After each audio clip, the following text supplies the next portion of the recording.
Now we come to the next hat. The next hat is the green hat.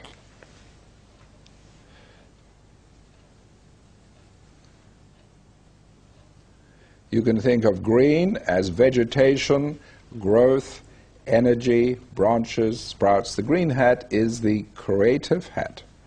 When the green hat is in use, everyone is making an effort to be creative.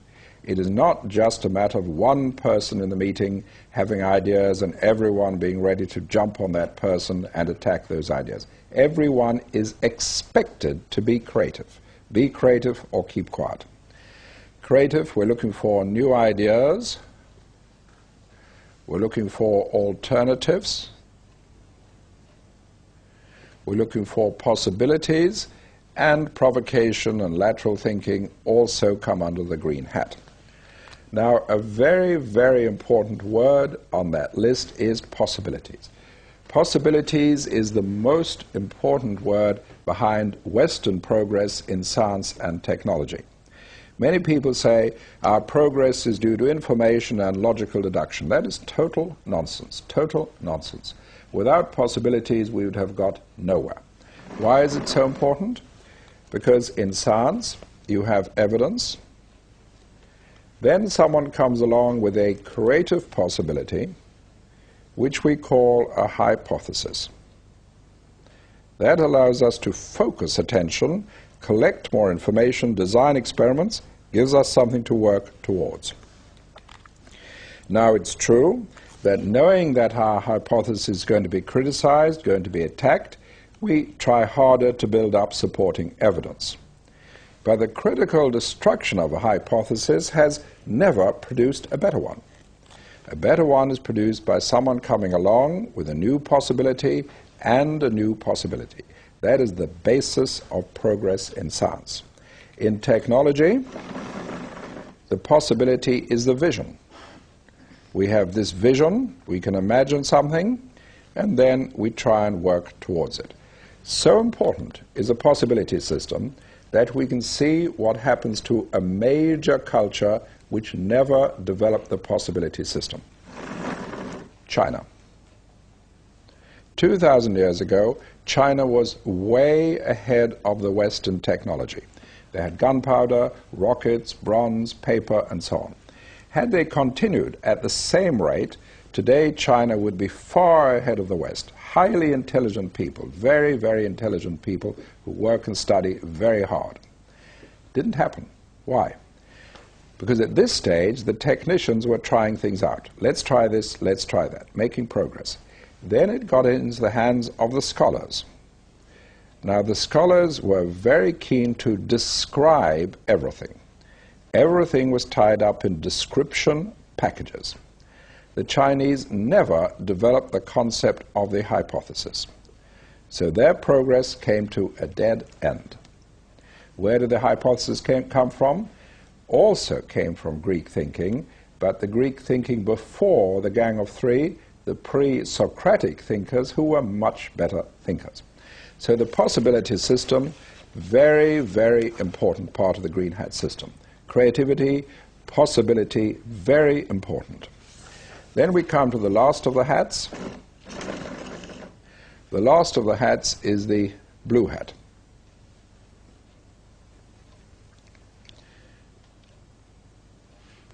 You can think of blue as sky and overview.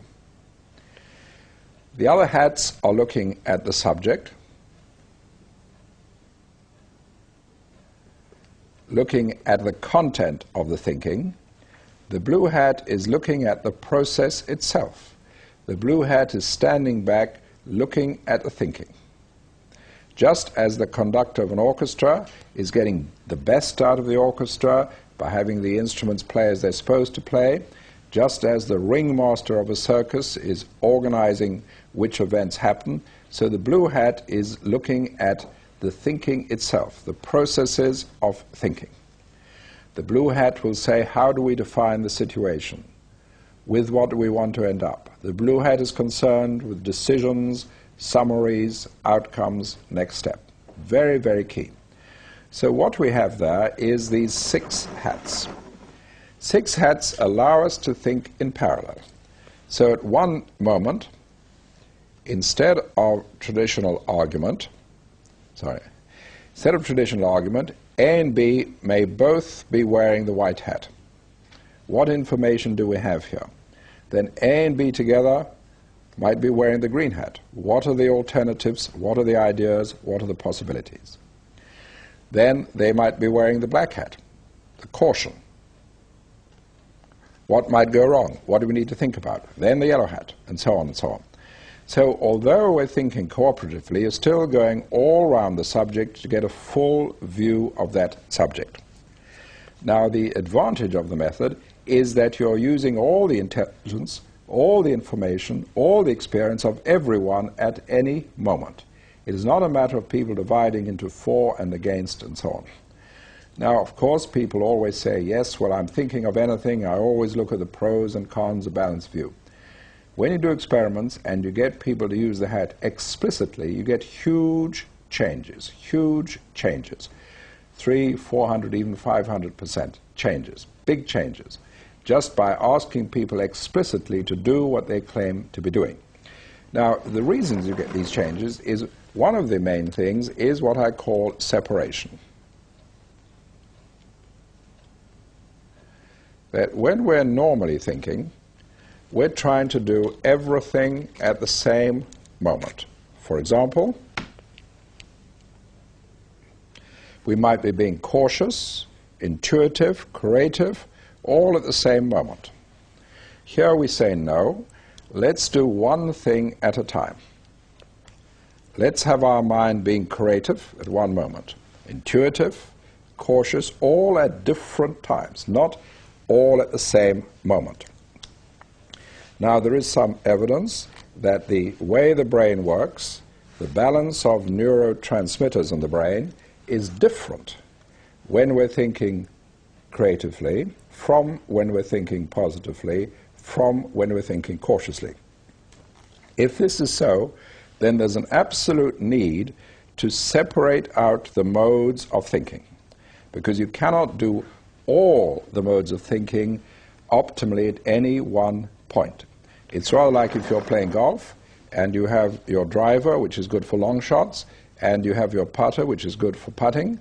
You can't say to yourself, well, I don't need all those different clubs. I'm going to have this super club, which is just as good for driving as it is for putting. The answer is you won't get one.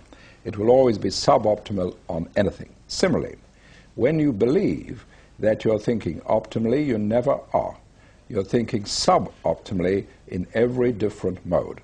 And that is one of the reasons we need to separate out the modes of thinking. And that reason is physiological, the balance of neurotransmitters. So that is one of the values, one of the reasons why we need to use something like the six hats process. Another of the values is to do with ego.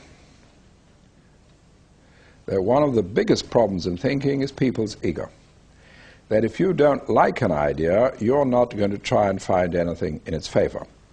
On the other hand, if you are enthusiastic about an idea, you may not be sufficiently cautious. Now, what happens with a hat system is that if you don't like an idea, when the black hat is in use, you are invited to be as critical as you possibly can. But when the yellow hat is now in use, you are being asked to find the benefits and values in that idea. And if you sit there and say, I cannot see any values, but if people around you are finding values, you are now seen to be deficient, defective, inadequate as a thinker. So you shift from being the macho defender of an idea to being seen as a poor thinker. In other words, we shift attention, we shift the balance from ego behavior to your performance as a thinker. And that's very key. And once people start using the system, the framework, their thinking changes, becomes much more constructive, much more positive.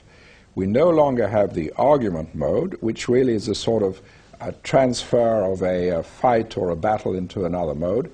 We have cooperative, constructive thinking. Now, the framework is very, very simple.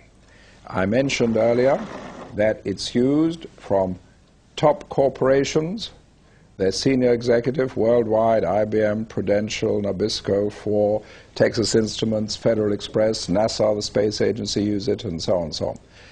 Right down to 5-year-olds in school.